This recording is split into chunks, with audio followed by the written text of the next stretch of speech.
सुप्रभात मान्यवर। आपका हमारे YouTube चैनल एस्ट्रोलॉजी विथ आचार्य पे हृदय के असीम गहराइयों से हार्दिक स्वागत है। तो चलिए मित्रों, आज हम जानेंगे बुध के 12वें भाव में क्या फल होता है उसके बारे में। ये वाणी का कारक होते हैं। बुध ग्रह जब भी दूसरे, चौथे या छठे घर में बैठता है तो वो बहुत ही शुभकारक फल देता है। ऐसा इंसान राजा के समान ज़िंदगी जीता है। एडमिनिस्ट्रेशन में उसका बहुत ही अच्छा पकड़ होता है, बट वो सेल्फिश होता है और नटोरियस मीन्स कि नटखट ऐसा इंसान होता है।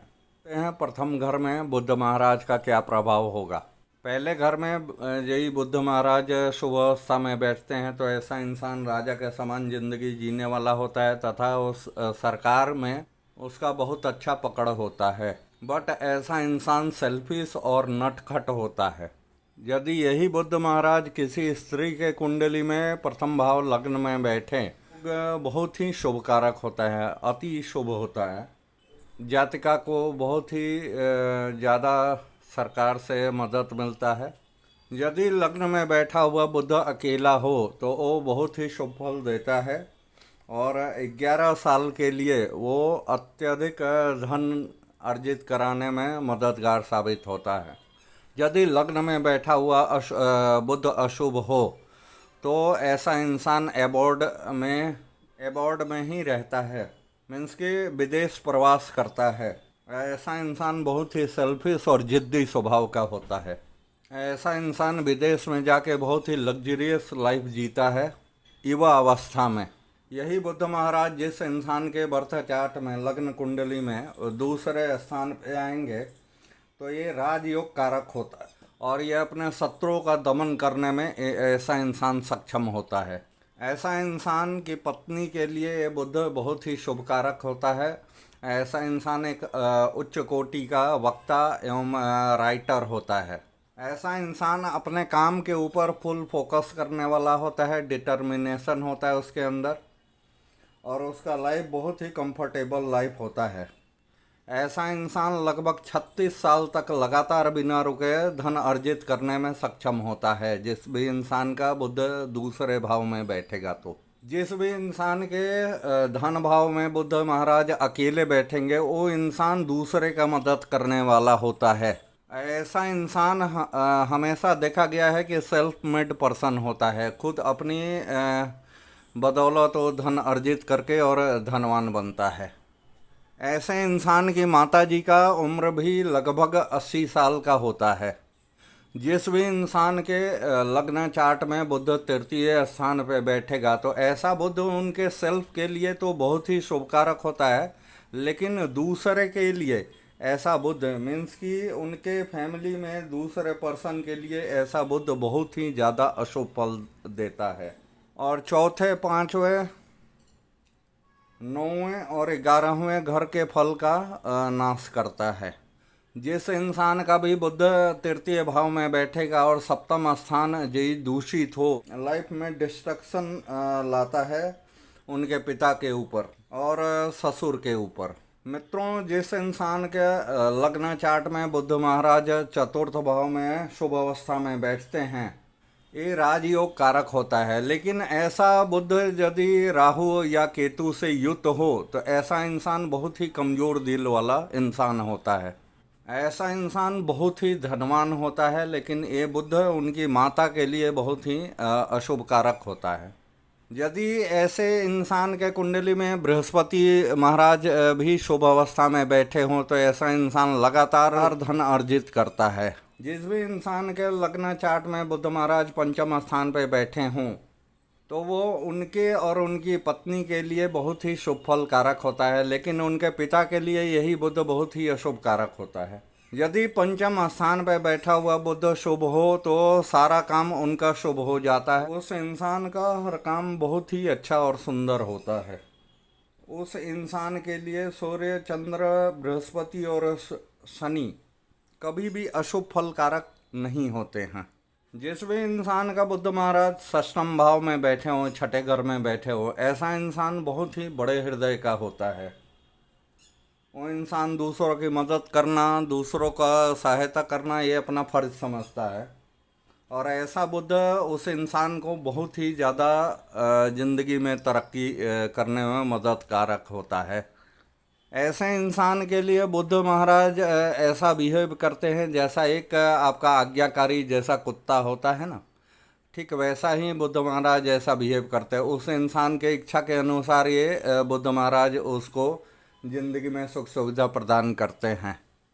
जिस भी इंसान का बुद्ध महाराज छठे भाव में शुभ अवस्था में बैठे हों, यहाँ ये लग्न कुंडली है, ये मैंने काल पुरुष का बनाया है। इसमें मेष लग्न का कुंडली है जहाँ के छठे भाव में बुद्ध महाराज उच्च का हो जाते हैं। तो ऐसा इंसान एक उच्च कोटि का बिजनेसमैन होता है। जिस भी इंसान का सप्तम भाव में बुद्ध महाराज शुभ अवस्था में बैठते हैं, उनकी पत्नी बहुत ही खूबसूरत होती है, अच्छी होती हैं, स्वभाव की बहुत अच्छी होती हैं और वो जातक एक सफल बिजनेसमैन बनता है। लेकिन यदि यही बुद्ध महाराज अशुभ अवस्था में सप्तम भाव में बैठेंगे तो वो मंगल और शुक्र का अशुभ फल का नाश करता है। ऐसे इंसान का उम्र लगभग 80 साल माना गया है। मित्रों, जिस इंसान के भी लग्न चार्ट में अष्टम भाव में बुद्ध बैठता है, ऐसा इंसान बहुत ही जिद्दी स्वभाव का होता है और अपने ज़िंदगी में बहुत सारे गलत डिसीजन लेने के वजह से बाद में उस इंसान को बहुत ही बड़ा नुकसान और पछतावा दोनों होता है। ऐसा इंसान को दांत का और इंटेस्टाइन का, आंत का, दोनों का बीमारी लगता है, जिसके वजह से उसके धन का और शरीर का क्षति होता है। धन का बहुत ही ज़्यादा नाश होता है और स्वास्थ्य भी कमज़ोर होता है। ऐसे इंसान का पाचन क्रिया भी बहुत कमज़ोर होता है। ऐसे इंसान के ज़िंदगी में पहला, चौथा, 13वां, 15वां, 17वां, 28वां और 36वां वर्ष बहुत ही अप एंड डाउन वाला होता है। मित्रों, जिस इंसान के भी लग्न चार्ट में बुद्ध महाराज दसम भाव में बैठते हैं, वो इंसान प्रॉब्लम क्रिएट स्वयं के लिए करता है और बहुत ही ज़्यादा सेल्फिश ऐसा इंसान होता है। ऐसा इंसान को ये भी देखा गया है कि कभी कभी साइको टाइप का बिहेव करता है। यदि ऐसा इंसान नशा करेगा या शराब वगैरह पिएगा तो ऐसे इंसान का शनि जहाँ भी कुंडली में होगा वो अशुभ फल देना शुरू कर देता है। ऐसा बुद्ध शनि के जैसा ही बिहेव करेगा। जैसा शनि का पोजीशन आपके कुंडली में होगा वैसा ही ऐसा बुद्ध महाराज बिहेव करते हैं।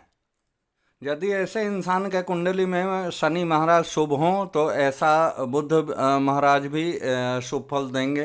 लेकिन यदि ऐसे इंसान के लग्न कुंडली में शनि महाराज अशुभ होंगे तो ऐसे इंसान का बुद्ध भी बहुत ज़्यादा अशुभ फल देता है। यदि ऐसे इंसान का शनि अशुभ हो तो देखा गया है कि ऐसे इंसान को उसके पिता के द्वारा कोई भी मदद प्राप्त नहीं होता है। एकादश भाव में जिस इंसान का भी बुद्ध महाराज बैठेंगे उस इंसान का बुद्ध वैसा ही फल देगा जैसा उसके कुंडली में बृहस्पति महाराज का पोजीशन होगा।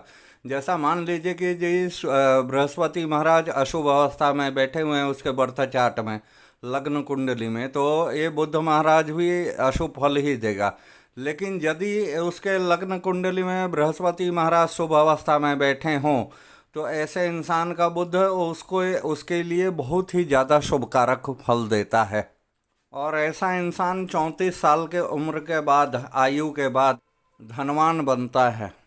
ऐसा बुद्ध उस इंसान के लिए शुभ फल देता है, मदद करता है, होता है जिस इंसान के कुंडली में बृहस्पति, चंद्र और शनि अशुभ अवस्था में हों।